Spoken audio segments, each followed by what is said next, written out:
नमस्कार रसिको, नमस्कार. छोटीसी बातमध्ये मी सौ अनघादेव आपल्या सगळ्यांचं खूप खूप मनपूर्वक स्वागत करते. आजकाल आपण पाहतोय ही नवीन जी पिढी आहे किंवा टीनएजर्स जी मुलं आहेत, ह्या मुलांना लग्न करायचं आहे, पण त्यांच्या अटी असतात की आम्हाला मुलं नको आहेत. आपल्याला आश्चर्य वाटतं, असं कसं? अहो, एक आई किंवा एक बाई, तिला मूल हवंच असतं, तिला आई व्हायचंच असतं. मग ह्या मुलांना मुलं का नको आहे? आपण सहज बोलून जातो, ह्यांना काही नाही, यांना मोकार फिरायचा आहे, पैसा मिळवायचा, नोकऱ्या करतायत, मजा मारायची. पण मला हे खरं वाटत नव्हतं, कारण माणूस धर्म हा वेगळाच आहे ना. प्रत्येकाला आपला वंश पुढे वाढावा असं नक्कीच वाटत असतं. मग मी बऱ्याच मुलींशी बोलले की असं का म्हणताय तुम्ही?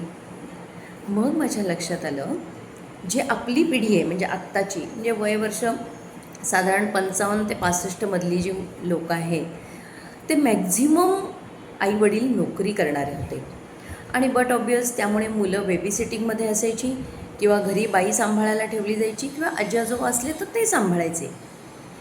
पण आजकाल काय होतं, करिअर ह्या दृष्टीने किंवा नोकरी लागेल तिथे मुलं एस्टॅब्लिश होतात. तिथे गेल्यानंतर त्यांना जागा लागते, त्यांना बाकीचे खर्च असतात.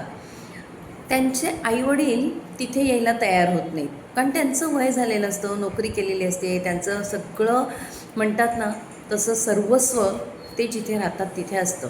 त्यामुळे ते ह्यांच्याकडे येऊन राहायला तयार होत नाही. बरं, तयार नाही होत तर ठीक आहे, पण इथे ह्यांना मुलं झाल्यानंतर ही मुलं ठेवायची कुठे? कारण त्यांची लहानपणापासूनची जी मानसिकता असते की आईवडील नसले की जी कोंडमारा होतो किंवा जो त्रास होतो तो त्यांनी भोगलेला असतो. त्यामुळे त्यांना असं वाटत असतं, हा त्रास आमच्या मुलांना नको. मग आमचे आईवडील नाही आहेत ना सांभाळायला, मग ठीक आहे, मग आम्हाला मुलंच नको. कारण आजकाल आम्ही जरी मुलं होतो तरीसुद्धा आमच्या आईवडिलांजवळ कुठे राहतो आहे? मग उद्या आमची मुलं झाली तर ते आम्हाला बघतील किंवा त्यांच्याजवळ आम्ही राहू असं म्हणण्यासारखं काहीच नाही आहे ना. आणि त्यांचं त्या दृष्टीने ते बरोबर आहे. कारण बरेच वेळेला असं होतं की मुलं बाहेरगावी किंवा मुंबईतले पुण्यात मिळतात, पुण्यातले मुंबईत मिळतात, आणखी कुठे नोकरीसाठी जातात, त्यांच्या करिअरसाठी जातात, पण आईवडील काही जात नाही.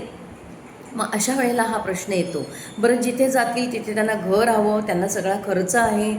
मग हा सगळा भागवून खर्च त्यांना मुलं जन्माला घालून ती कुठेतरी ठेवायची, 8-10 तास त्या मुलासाठी जीव तोडायचा, घरी यायचं, परत कोणालाच सॅटिस्फॅक्शन नाही.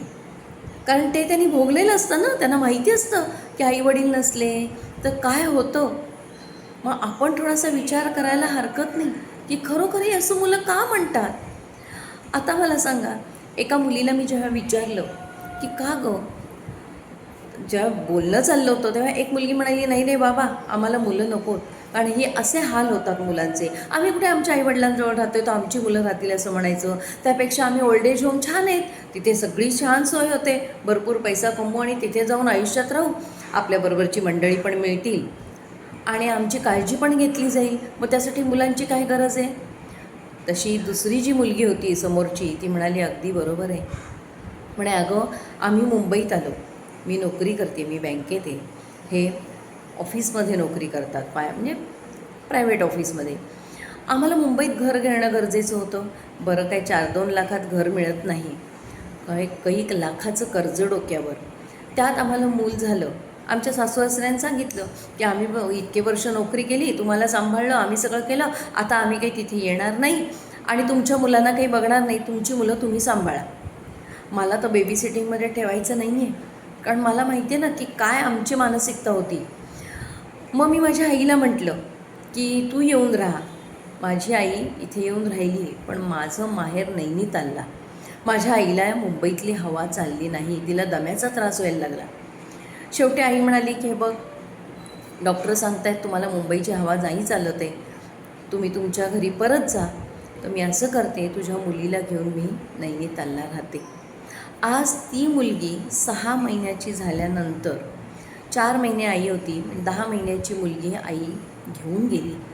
आणि तेव्हापासून आता जवळजवळ 2.5-3 वर्षाची ती मुलगी झाली आहे. ती तिच्या आईकडे राहते. बरं, नैनितालला जाणं इतकी सोपी गोष्ट नाही आहे ना, की आज सुट्टी आहे ना, शनिवार रविवार मी पटकन जाऊन येते मुलीला भेटून. ती म्हणाली, माझा जीव तुटतो माझ्या मुलीसाठी. तू म्हणतेस ते अगदी बरोबर आहे.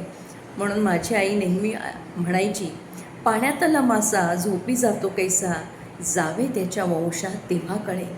आणि खरोखर आहे, आपण थोडासा विचार करायला हवा दूषण देताना, की या मुलांचं काय मत आहे, ह्यांना का असं वाटतंय. नाही तर हो, पक्ष्यांनासुद्धा मुलं होतातच ना, पिल्लं होतातच ना, मग माणसाला का नाही वाटणार. पण मग त्यांना वाटत नाही असं नाही, पण त्यांना पुढची सगळ्याची कल्पना आहे आणि म्हणून त्यांना आजच मूल नको आहे. छोटीशी गोष्ट वाटते, पण त्याचा अर्थ काढायला गेला तर खूप मोठा आहे. पटलं तर बघा, सगळ्यांना पटेल असं नाही, पण काही काही गोष्टी मला त्यांच्या खरंच पटतात, की बरोबर आहे. नाही तर पूर्णतः आईवडील जबाबदारी घेणार आहेत का होणाऱ्या बाळाची सांभाळायची, त्यांना ते झेपणार आहे का. दुसरं म्हणजे मग त्या आईवडिलांनी आयुष्यभर हेच करायचं का, नाही ना. मग ह्या पुढच्या पिढीचा निर्णय किती योग्य आहे हे आपल्याला नक्की पटेल. धन्यवाद.